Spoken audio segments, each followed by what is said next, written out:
পাবনা থেকে ঢাকা 161 কিলো। এই পথ আসতে 42টা বছর লেগে গেল। এটা রশিদ, আমার দোস্ত। ওকে কথা দিছিলাম, দেখলে দুজনে একসাথে দেখব। আফসোস, কথা রাখতে পারলাম না। সবাই তো শুধু দেখে, কিন্তু আমি দেখলে তো সেই সময়টায় ফিরে যাব। কত গল্প, স্মৃতি।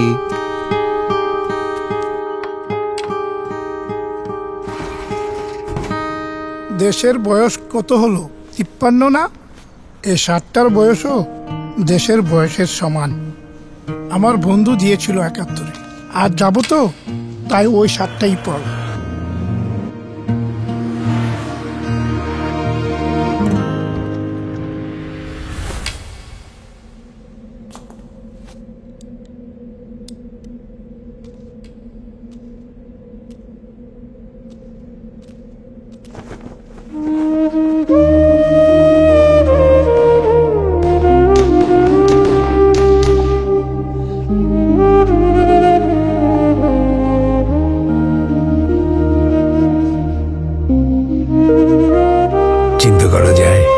দেশে এখনো অনেক মুক্তিযোদ্ধা আছেন যারা নিজ চোখে কখনো বিজয়ের প্রতীক দেখেননি।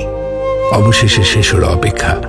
সেই মুক্তিযোদ্ধাদের কয়েকজন অদেখা স্মৃতিসৌধ দেখলেন নিজ চোখে প্রথমবার। এই জার্নির ছোট্ট অংশ হতে পেরে রবি গর্বিত। আজও আগামীর সব দেশপ্রেমিকদের বিজয়ের শুভেচ্ছা।